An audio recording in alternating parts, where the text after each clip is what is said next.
These cars need no introduction. The Porsche Taycan and the Audi e-tron GT are the first high-performance models from their respective car makers, and they both claim to offer similar levels of driving thrills as their internally combusted counterparts. Now that is a bit of a tall order because these cars are electric, and as we know, electric cars are great fun in a straight line, but driving thrills are more than that. And the other problem these two cars have, well, they are based on the same platform. These cars belong to Volkswagen Group, and these share the same underpinnings. These cars are based on the same platform, they share the same drivetrain in fact. And that makes you wonder, because these cars are electric, how different can they be in terms of driving? Well, we've got both the cars with us today, so let's find out.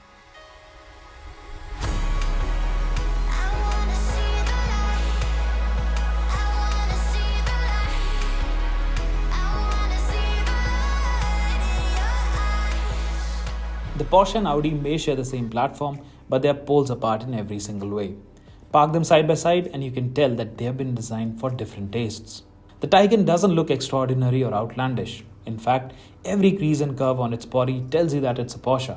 It's low, wide and oozes typical Porsche flair. I especially love its rear end. It's got that typical 911-like flyline, and I think it looks spectacular. Now, not only is the Taycan sleek, but it's also quite slippery. That's because it has a drag coefficient of just 0.22, meaning it is the lowest of all the existing Porsche models. The RS e-tron GT, on the other hand, has a lot more aggression and an in-your-face design. Be it its muscular haunches, aggressive stance, massive wheels, or overall dramatic shape, the RS e-tron has a bold and brash appearance. Personally, I prefer its over-the-top design to Taycan's subdued looks. I would actually go on to say that it's the best looking Audi since the original R8. Hop into the cabin of these cars and you can see them distance themselves from each other further. The Porsche's interior feels exactly like a Porsche. The driver's seat is low and sporty, and your body fits in it like a glove. Where it differs from regular Porsches though is when it comes to the gizmos inside. This interior is a tech nerd's wet dream, as it has got one too many screens, especially the 16-inch curved driver display. Well, it's hands down one of the most advanced screens in any car at the moment. Overall, the Taycan's cabin definitely feels like it's from the future. Step inside the Audi and it follows a more conservative approach as compared to the Porsche. Mind you, the quality is as good as you'd expect from an Audi, and there are creature comforts aplenty. But the design and layout of the cabin aren't revolutionary.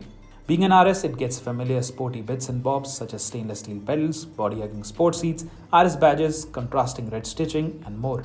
But it doesn't have a curved display like the Porsche. Instead, you get the same virtual cockpit driver display as you find in other Audis. Even the touchscreen infotainment system is the same as that of the other models in the family. What's more, unlike the Taycan, which gives you access to every single menu, including the airflow controls, through a touchscreen, Audi has decided to go all sensible with physical buttons for the aircon. Since the Porsche and Audi sit on the same wheelbase of 2900mm, the rear seat experience is more or less identical in both cars. The rear seats aren't as spacious or sumptuous as a Panamera or an RS7, but are quite acceptable considering these are the first ever high-performance EVs from both brands. The Porsche we have here is the base rear-wheel drive Taycan, whereas the Audi is the top-spec RS version. Before we tell you about our driving experience with these cars, take a quick look at their spec sheets.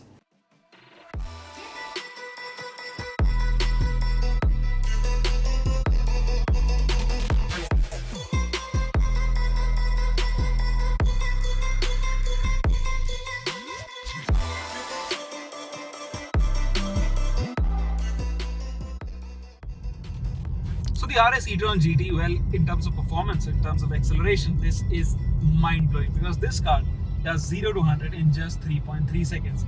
Now, it's not the numbers, but it's the way that this car does that. It literally assaults all of your senses. 3.3 seconds, it just blows your mind the way this thing pulls. So you have to put it in dynamic mode, and then it has got launch control boost mode when maximum power is available. And the way it shoots off the line, it really boggles your mind. Now, I'll show it to you in a bit, like how this thing accelerates, and nothing prepares you for that sort of assault. It feels like you're being stabbed in your heart by the G-forces, because it is absolutely breathtaking. Now, this goes against, or this is a close sibling to the turbo. So the Porsche we have here is of course the base model, but this one has all-wheel drive. This has motors at each axle, so it feels like an all-wheel drive car. Now, in terms of ride and handling, well, this feels more like an Audi. It doesn't feel like a Porsche actually. And it has those typical Audi bits because the way it goes around corners, the steering is quite direct. It is not as direct as the Taycan, but this is again a very precise and very direct steering. And the way it takes corners, it is a proper GT car, and it is a really sublime handler. Now, what I really love about this car is that it behaves like an Audi in the sense there is a bit of comfort dialed in, and the way this car wafts along at high speeds, it feels like a proper GT car. Now, this actually reminds me more of the RS7 because this is the car that I can relate to. Of course, it's not a V8, it doesn't have that noise, it doesn't have that drama, but the sheer performance, the handling, in fact, the grip is just unbelievable. Now, I got to drive this car at the track a couple of days ago, and I think this thing, the way it grips, the way it just grips and goes, like that's the whole mantra of this car. So in that regard, it feels very Audi-ish. It doesn't feel like a Porsche in that regard, and I think Audi engineers have done a great job in differentiating this from the Porsche. The platform is the same, the underpinnings are the same, but this feels so much like an Audi. And kudos to them, because this car, when you are behind the wheel, it feels like an Audi.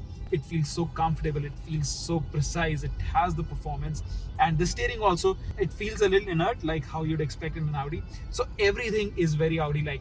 And what's really satisfying to know is that if you're used to an Audi and you drive this car, it feels exactly like an Audi. They've sprinkled their magic on this car as well, and in that regard, it is completely different from the Porsche. So for me, I think this is a clear differentiation between both these cars. They feel great in their own right, but they don't feel similar. And I don't know what magic trick these guys have, but both these cars, they feel absolutely different to each other. And if you are someone who's been sitting on the fence, who is a petrolhead, but you're not sure if electric cars can give you the same sort of thrills or drama, well, I think this thing, it has its own appeal. Of course, the noise is not there, and it'll take time, getting used to these cars. But performance, handling, it beggars belief that this is a 2.5 tons car, but the way it goes around corner, the way it grips, the kind of steering it has, despite all of that weight, it feels like a proper performance car. And at the same time, on the road, it feels just as comfortable as an RS car should, as Audis feel. So I think on both the areas you're covered, and this has been engineered like an Audi should be. And honestly, from what I can tell, there's no compromise on that front. So let's find out how hard this thing accelerates. So we are going to try the launch control on this thing. So first things first, you have to put it in dynamic mode. So from the drive select menu, it's already in dynamic mode. Now the suspension is being lowered, and left foot on the brake pedal and right on the accelerator. And you can see there is this boost building. It's more than 100%. This is when we'll have maximum acceleration. So let's find out. Let go the brake pedal.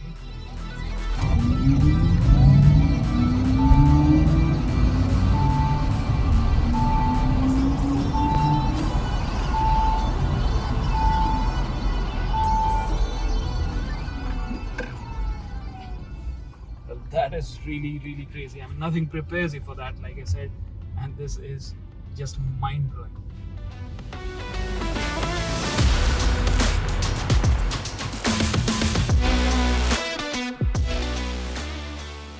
So the Porsche, in comparison to the Audi, well, of course, this feels totally different. This feels so much like a Porsche. Everything in here, the controls, the steering, in fact, the first thing that you notice is the steering wheel. So this is really thin rimmed as compared to the Audi, which has a thick steering wheel with Alcantara and all that, but this is so thin and it feels like a proper Porsche, as if you're driving a 911 or even a Panamera. So in that regard, the first impressions are that this is indeed a Porsche. Now the next thing you notice is how this thing handles, because this is, again, it feels like a sports car, to be honest. The steering is so direct, so precise. I mean, this feels like a sports car. It doesn't feel like anything else. It doesn't feel like a fast four-door sedan or saloon. It doesn't feel like a Panamera. It feels like a sports car. Wherever you point the nose, it goes exactly there. The precision, the kind of directness it has, the kind of communicative the steering is, well, this is in a different league. Now, this is what separates it from the Audi as well, because, again, like I said, these cars are based on the same platform, but they couldn't be more different because the Porsche has its Porsche element, and that's for me is the most amazing thing because they've been engineered completely differently. You can't even compare these cars because the Audi is for a different audience and this thing is for a different audience. This is for Porsche enthusiasts, who want to get into EVs, who want to have a taste of the future of motoring, which is going to be all electric. So everything in here, from this rotary dial where you can select the modes, the different modes it has. So you have got range, you have got normal, you have got sport, you have got sport plus, and you've got individual as well. So this thing, it feels like a proper driver's car. It feels like a sports car, and I'm really glad that I drove these cars to my heart's content today, because now I'm sort of convinced that electric cars, well, they can have their own identity. They can be different. They're not just about straight line speed. Both these cars, the Audi e-tron GT as well as the Taycan, they feel completely different around corners. They have different ways of countering corners, and they have different appeal because the Porsche feels fully tied down. The suspension, you can feel each and every wheel, what it's doing. It feels so connected. It feels so sharp. And this is the base version. Remember, this is not the full-blown turbo version, which is a match for the RS e-tron GT. So we are not comparing both the cars here. We are just giving you a brief on how these cars feel. So the Porsche, well, of course, if you have the turbo, I can't even imagine how good that thing is going to be. But even this base model, this has just got one motor. It's rear-wheel drive.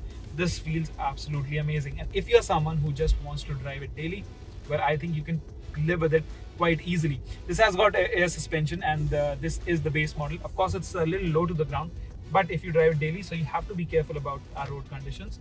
But you can raise the suspension, and it is a bit low in its standard setting, so you will find yourself scraping the speed breakers. But on the whole, the ride quality also is actually, it's not bad. It's not stiffly sprung. It doesn't feel uncomfortable. In fact, it gobbles up all the bumps quite confidently. And to be honest, it doesn't feel like a sports car. It feels just as comfortable as the Audi, if not more. So on that front also, you're more or less covered.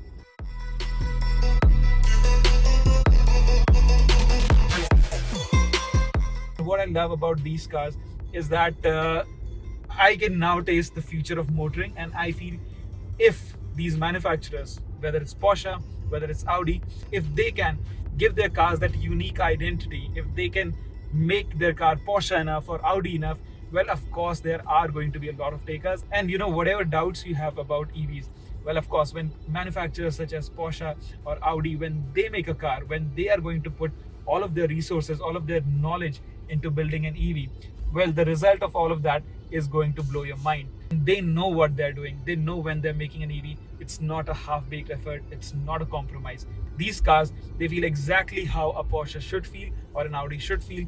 And these are brilliant cars. And I think the future is bright. It's mind-numbingly fast. And the only doubt that I had if these cars won't be as involving to drive, well, of course, they don't have the noise. They don't have the drama of a V8 powered car or a flat six, the engine revving all the way to the red line. That thing is missing. But like I said, this is something that we'll get used to as we get used to the newer technology over time. And in that regard, in terms of fun, I think these cars are fun. These cars can handle, and these cars, of course, are going to excite you over time, if not immediately.